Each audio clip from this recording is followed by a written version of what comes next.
What's going on, guys? My name is Glenn Twist, and welcome back to the Batman Arkham series.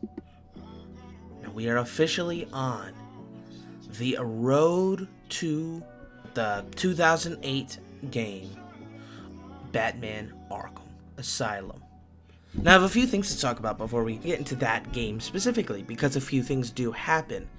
We're going to start 2 years prior to the Arkham Asylum incident with a movie that goes by the name of Assault on Arkham. Now, this game, I would argue, is even earlier in Batman's career, but in Mythos, it is considered 2 years before Arkham Asylum. I don't think it's available on Max anymore, which is unfortunate. But anyways, I'm going to get into the plot. So yes, this, I believe, is after A Matter of Family. I'd have to look that up because I think A Matter of Family takes place. It might take place. Hang on one second. When does A Matter of Family take place? Before the events of Arkham Asylum is all it says, I think. It takes place between Batman Arkham Origins, Batman Arkham Asylum, before her paralysis. Okay. Well, I would say right before the Killing Joke. That's what I would say.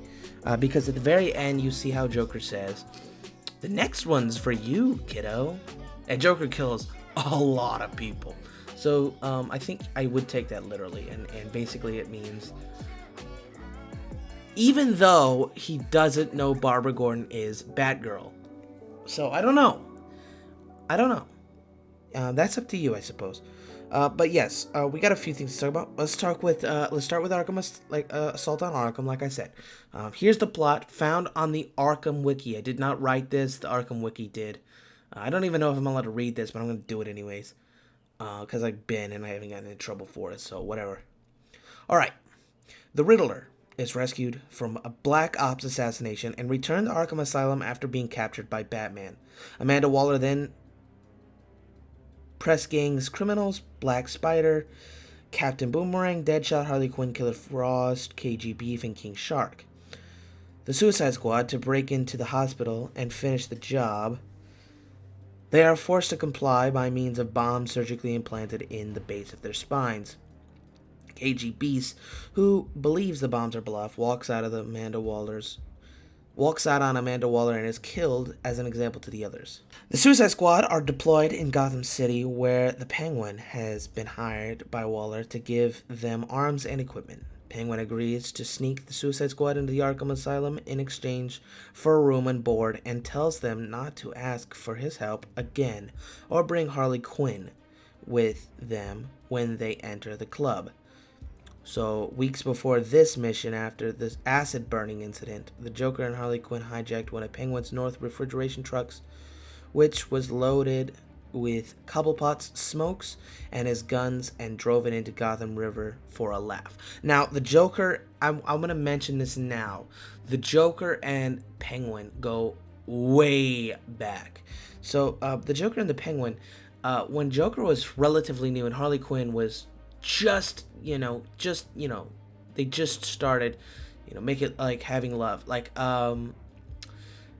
Penguin invited Joker to his when the Cobblepot Lounge was first opened. Cobblepot invited Joker over to his place for a show, and the Joker sprayed acid in one of the waitresses' face, burned her face off. So now, after that incident, Cobblepot had a no clowns policy. And a lot of stuff happened after that too, like Joker took a truck and paraded it around like with a throne on the top of it and all that. Like a lot of crazy shit. Like they go back and forth. But yeah, tensions immediately arise. So also another thing I should mention is, after killing Joke, Harley Quinn had a little bit of a falling out with the Joker before this movie. But, it is, it's short term. But tensions immediately arise among the Suicide Squad members, particularly between Deadshot and Captain Boomerang, who resents Deadshot's assumption of the leadership role on the team. Meanwhile, Batman ransacks the city in search of the dirty bomb that Joker had possessed prior to his own incarceration in Arkham Asylum. Harley Quinn commits noisy, petty crimes in Gotham until she is arrested and returned to Arkham Asylum, at which point she stages a distraction by arguing with and apparently attempting to murder her ex-lover, the Joker. This distraction allows the Suicide Squad to successfully infiltrate Arkham Asylum in a variety of disguises and proceed smoothly with their mission until Batman arrives. Batman and Black Spider duel, and Batman defeats Black Spider and switches costumes with him, joining the Suicide Squad without their knowledge. Killer Frost locates the Riddler but decides against killing him, which she learns the reason she was sent to snuff him out.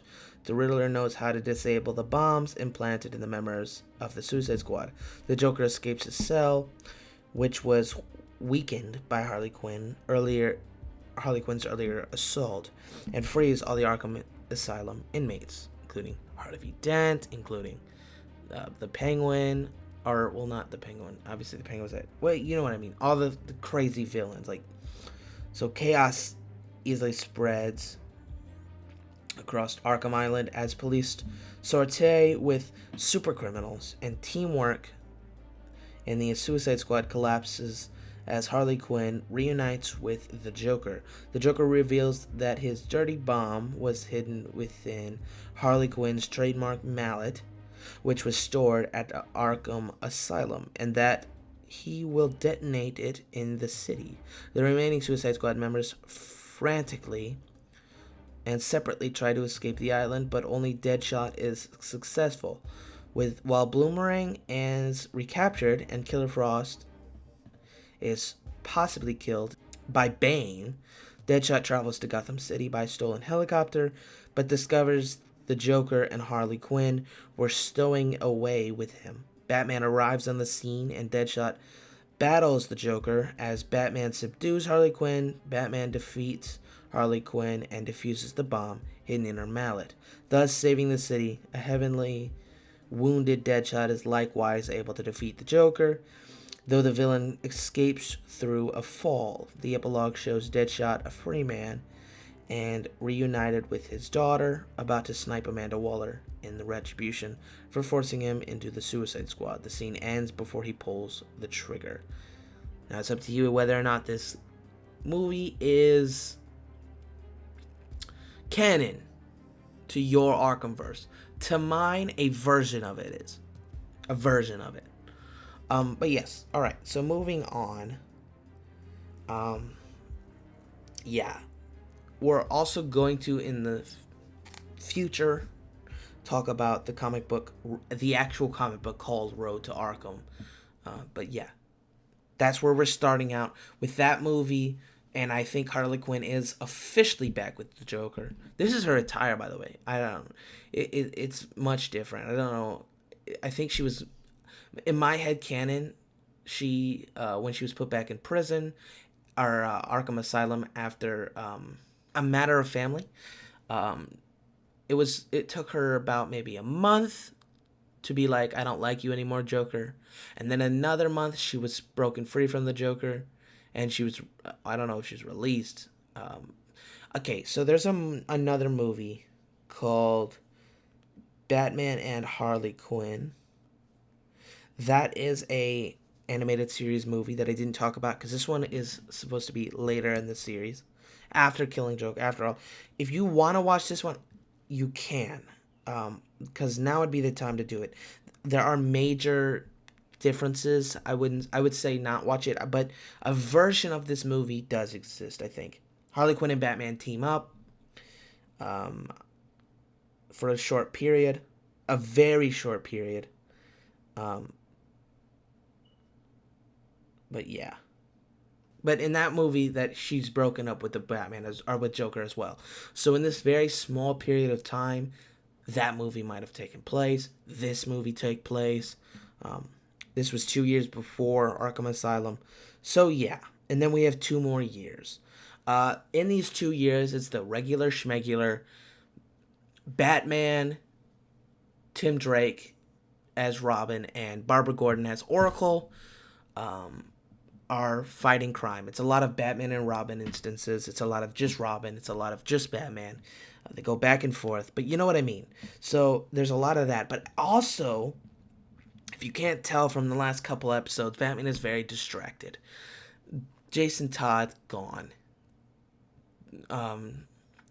Barbara Gordon paralyzed. Like there's a lot that has happened, and I think good. Like even the matter of family. Where was Batman? He's distracted. He's very distracted, and this is his distraction. I believe in my headcanon involves a certain character I'm about to talk about, and two characters I'll talk about in just a second. It's been a threat. This guy in this team has been a threat since Arkham Origins, and I'll go into that in a second. So here's the full story of Ra's al Ghul, starting from his beginning and ending right before Arkham Asylum. So for a while, there have been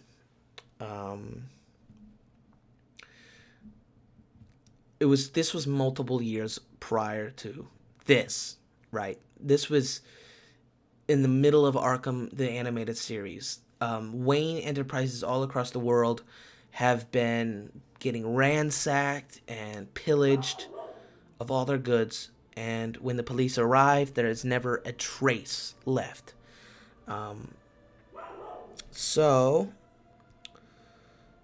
Eventually he drew Batman out, because of course he did. You're losing potentially millions of dollars in your business, so you have to step in eventually, right? Ra's and Batman cross paths eventually, of course, to face when Batman saved Ra's daughter. So when they throughout this, Batman was investigating and found a girl by the name of Talia al Ghul. He didn't know was Ra's al Ghul's daughter, and Ra's al Ghul was obviously the culprit. But he didn't know that. But they crossed paths, and Batman ended up saving her. I think they might have fought, and then, of course, like Batman does, he can't let her die, so he saves her. But in the process, he was stabbed with a poison dagger. Ra's let Talia nurse him back to health, and Bruce, upon recovery, learned that they knew his identity. Ra's introduced him to Bruce, proposed that they form an alliance, and explained his goal of creating a better world. Batman later discovered that Ra's plans to achieve that goal involved mass murder and rejected joining him. Ra's and Batman had multiple battles over the years, with Ra's believing that Batman could serve as a worthy successor to his organization, the League of Assassins, and help him eradicate crime by destroying most of the population. Batman saw Ra's as nothing more than another madman and ruined his plans and operations at every corner. So you can see, that takes a lot out of you, right? So Batman is definitely distracted, and no matter how much damage Ra's sustained during his battles, he would always return later in prime condition.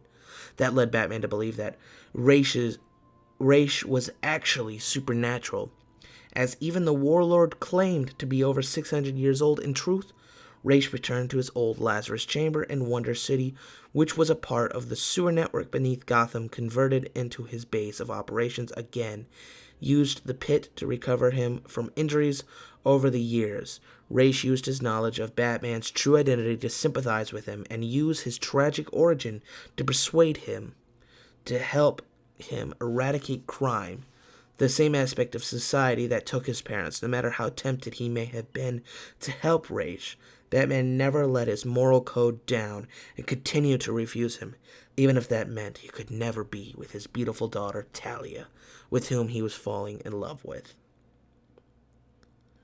So, there is a supernatural person with a supernatural League of Assassins running around Gotham killing criminals. He's just another villain.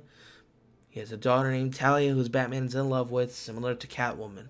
But he's dangerous. He's very, very dangerous. And if he's centuries old, he has a story to tell. So Batman or us will find out that origin story right now. Ra's al Ghul is a radical international eco-terrorist who had been around for hundreds of years. Ra's believed that the evils of humanity were a blight on our planet and sought to extinguish them through whatever means that he deemed necessary. Through an international cable named League of Assassins, Ra's manipulated world events to achieve his own goal. That frequently put Ra's into conflict with Batman, one of the very few adversaries that he deemed worthy enough of himself, and who he encouraged to marry his daughter Talia al Ghul. Although most of Ra's powers came from his immense influence, he was also a formidable combatant, having the benefit of many lifetimes worth of experience and accumulated skill. Ra's achieved his immortality through the ancient Lazarus Pit. His name literally translates to the demon's head or the head of the demon. Here's his biography. The unnamed child who became Ra's al Ghul was born over 600 years ago to a tribe of nomads in a desert somewhere in Arabia, near a city whose inhabitants' ancestors had journeyed to the Arabian Peninsula from China. Ra's was interested in science from an early age. Unable to learn any science living as a nomad, Ra's abandoned his tribe to live in the city, where he could conduct his scientific research.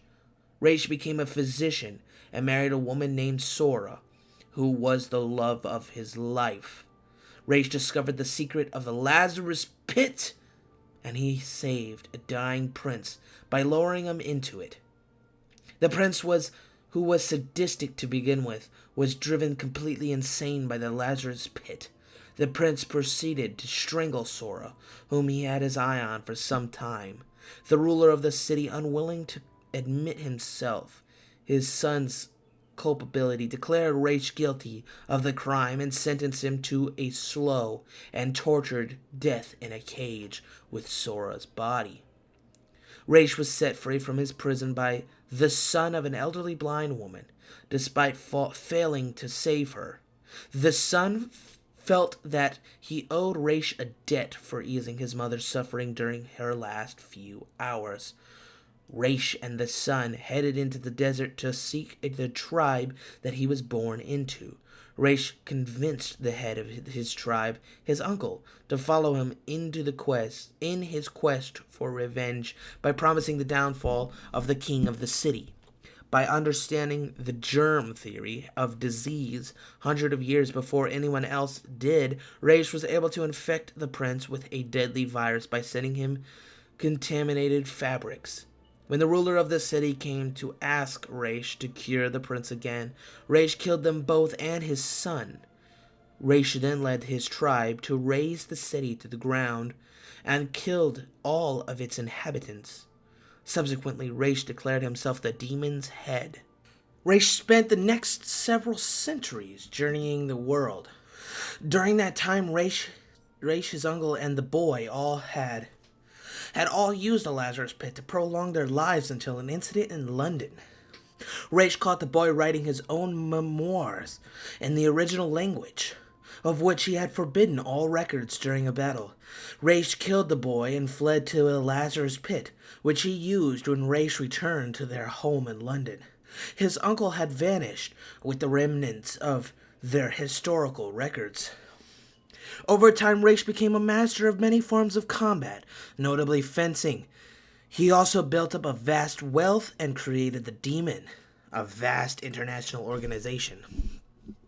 It has been whispered in the darkest places for 500 years that a cartel of criminals has slowly sucked its way into the rich veins of the earth. Many are its names spit from the mouths of men. Most often it is cursed only as the Demon. It has a leader, a head. The League of Assassins, one of many smaller organizations that made up the Demon, was thus sometimes called the Demon's Fang or the Demon Fang. Late in the 19th century, Ra's al Ghul, an ancient warlord whose names meant the head of the demon appeared within Gotham City, a crime-ridden location even back then, with the plans to purge all of the criminals, creating a residence that held various chambers that could conduct his plans. Raish eventually stumbled upon something much more intriguing. Solomon Grundy, formerly known as Cyrus Gold, who was murdered and dumped in the slaughter swamp near the outskirts of the city. It appeared that the beast was created as a byproduct of the strange chemicals that were in the swamp, and the storm that raged the very same night that Cyrus was murdered. Raish had Grundy captured, who was cruelly held on display in the circus performance to showcase his ability to cheat death, and was taken to his private medical chamber where he ruthlessly experimented on the monster to understand how he came back to life. After he located the chemicals that had revived Grundy, Raish discovered that the substance had amazing properties and was capable of rejuvenating a person even in death. Raish realized that his substance was similar to others that he had found throughout the world, which enabled him to live for centuries. However, all other sources of that incredible substance dried up after a relatively short amount of use, and were not nearly as pure nor abundant as the source found in Gotham City, which had the potential to be everlasting if it was properly maintained. It seemed that the electricity from the lighting from the storm that night had amplified the chemicals and allowed Grundy to absorb its abilities, and Raish named that substance Lazarus, after he realized that the sources within Gotham were the last true pockets of immortality left in the entire world, and was capable of even bringing others back from the dead. Raish acquired massive amounts of the substance and created an elaborate mechanism that allowed the chemical to grow in abundance in a secret chamber that he constructed in the city, and it eventually became known as the Lazarus Pit. Raish had plans to use it not only to keep himself alive for years, but to also use it as a free renewable energy for the people of Gotham. However, Raish feared that he would fall victim to the same fate as Grundy if precautions were not taken. As a result, Raish began to ruthlessly torture and electrify Grundy while he exposed him to Lazarus every time he was killed to revive him. After he studied the results every time that Grundy was revived, he altered the nature of the Lazarus to suit his needs and eventually made the substance pure. All that was needed was enough exposure to electricity to make the pit a fountain of youth. Raish next approached Gotham City Hall and negotiated with them to obtain the deed for the city itself. While the council members found Raish's negotiations amusing and ridiculous at nature, they soon took him seriously when he showed them more gold than they had ever seen in their lives from his old country. He was soon awarded the deed, immediately set to work, and commissioned a new project to eradicate crime in Gotham that was known as Wonder City. Raish imported slaves from his country and had them build the new city, brick by brick, while he developed robots from amazing technology that was way ahead of its time. They were known as the Wonder City Mechanical Guardians. With the city completed, Raish powered the foundations with the Lazarus chemical and made it a seemingly safe and renewable source of energy. However, while the residents of Wonder City celebrated Raish as a genius and a hero, Wonder City was actually a front to cover a violent and sinister conspiracy that was served Raish's megalomaniac desires. Behind the scenes, hundreds of criminals and even potentially innocent individuals were captured and violently murdered by Wonder City Mechanical Guardians. In the meantime, Raish perfected a crown jewel of his city, Wonder Tower, which rose over the entire city as a monument of prosperity, but was actually part of Raish's experiments to test the Lazarus Pit. Wonder Tower was actually a mechanism that had that was connected to the Lazarus Pit through a complex network of pipes and attracted electricity through lightning storms, which amplified the chemicals of the Lazarus Pit and allowed Raish to recover from any physical injury. Raish also set up additional pits and chambers throughout the city to use as fail-safe supplies, though those pits were much smaller and not nearly as pure as the chemicals that were derived from the Wonder Tower source. As Raish continued to perfect that process, he failed to realize that long-term exposure to the pit led to destabilizing side effects. It drove the citizens of Wonder City insane. Violence, crime, and riots erupted onto the streets in a maddened fashion the likes of which Gotham had never seen before. Raish refused to admit that his actions had caused the biggest crime wave in Gotham's history, and did little to nothing to save his own city, and was completely blinded by his obsession with the Lazarus Pit. When he failed to act, the newly instituted City Hall did and ordered for the police to shut the city down, take all the residents to Arkham Asylum to be treated, and arrest Raish. As the troops went through the city arresting all residents, Raish vanished and abandoned his once prime utopia. Wonder City was almost completely destroyed from the raid and was shut down with the new Gotham City constructed over it as the years went on. Grundy, in the meantime, was left broken physically, emotionally, and mentally from his continuous torture and hundreds of deaths at the hands of Raish. When the troops discovered the Beast in Raish's medical chamber, he viciously murdered them all and waited in the chamber for Raish to return to murder him again. Wonder City went on to become part of the Gotham City sewer system, while the Cyrus Pinckney National History Museum and the Monarch Theater were built over the medical chamber that contained Grundy and the Lazarus Pit, respectively. Centuries later, Raish still used the Lazarus Pit to cheat death for nearly 600 years, and was still intent on destroying Gotham City through that time, through political means, having built up a massive army of skilled ninjas known as the League of Assassins, massive business empires, mostly under the supervision of his daughter Talia, to fund its criminals and terrorist operations. Raish was a true force to be reckoned with. However, the appearance of the vigilante known as Batman in Gotham intrigued Raish, as his apparent and immense skills in stealth and combat made him a prime candidate for his organization, perhaps even his right-hand man and eventual successor, if he could be turned to their side, as the hero was already well versed within Gotham and its criminal underworld. Batman would be ideally placed to carry out Raish's brutal methods of cleansing Gotham and eventually the world.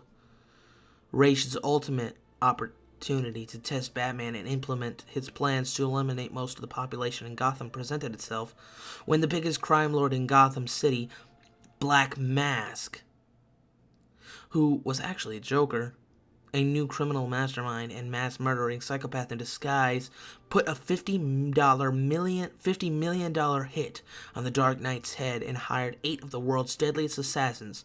One of the assassins was none other than Lady Shiva, an immensely skilled operative under the command of Raish, who was given orders by her master to accept the preposition to put Batman through a series of tests and implement operations that would be instrumental in his plans years later for the city.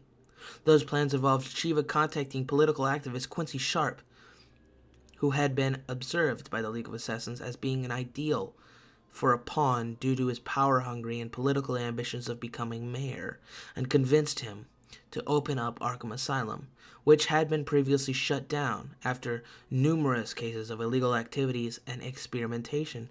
Shiva assured Sharp that by reopening that institution, he could use it as a prison to contain the more dangerous criminals and gain massive public support to nominate him and eventually elect him as mayor. Though she reminded him that it would still take some time to accomplish all that, and patience was required as a result. In reality, Raish and Shiva planned for the opening of the asylum to eventually start the chain reaction of events that would culminate in the opening of an even more brutal prison that would pave the way for the destruction of Gotham City and its population. To further their designs, Raish gave Shiva control over a squadron of his trained soldiers and ordered her to use them to murder corrupt officers and criminals in order to draw Batman out in the open and into a series of tests to see just what the hero was capable of. In the end, Batman proved to be just as Raish had hoped: skilled, honorable, and persistent. While Batman refused to take a life, no matter how corrupt, Shiva gave him a reprieve and hoped that one day the hero would learn that Gotham could not be saved, only torn down and rebuilt from the ashes. By the end of the night, the Joker's destructive plans led to the brutal deaths of nearly 1,000 people and the destruction of many of the city's structures. That allowed Quincy Sharp to use the chaos as incentive to start the campaign to reopen Arkham Asylum, a goal that was eventually solidified not too long after the continuous riots and breakouts at Blackgate Prison, and was previously the sole prison for all of Gotham's criminals. With the foundations of Raish's plans in effect, he was ready to start the next phase of his operations when he was told a particularly useful piece of information by Shiva. She fought Batman before, after she recognized Batman's fighting style as perfectly identical to that of the man known as Bruce Wayne while he was training abroad, and when the both of them were training under Master Kurigi in North Korea. Shiva had accurately deduced the hero's identity. Armed with that knowledge, Raish was prepared to not to ruin Bruce Wayne's life nor reveal his identity, but to use it to form a more personable relationship with the hero and persuade him to accept his ideologies of cleansing the world through eradication of most of its population. So by that it means that's when Raish started attacking Wayne Enterprise. He didn't discover Bruce Wayne's identity then. Bruce discovered his identity then. He knew it already. That's why he was targeting Wayne Enterprise. Eventually, Raish and Batman engaged in a fight so brutal that it cost Raish his life, most likely as the result of his own operations that spiraled out of control. Batman took Raish's corpse to Arkham Asylum to ensure that he would remain dead and secured by the authorities at the mental institution. And that's where we are right now, folks. Batman and Raish reached a climax, and Raish lost his life. This was after Assault on Arkham. This was after the Killing Joke. This was, right before Arkham Asylum. Which, my friends, leads us to the comic book known as The Road to Arkham. And this, my friends, leads to Arkham Asylum. So a massive tip was left to Oracle about various criminals in Gotham. Now these criminals were Victor Zsasz, Scarecrow, Joker himself, all of them.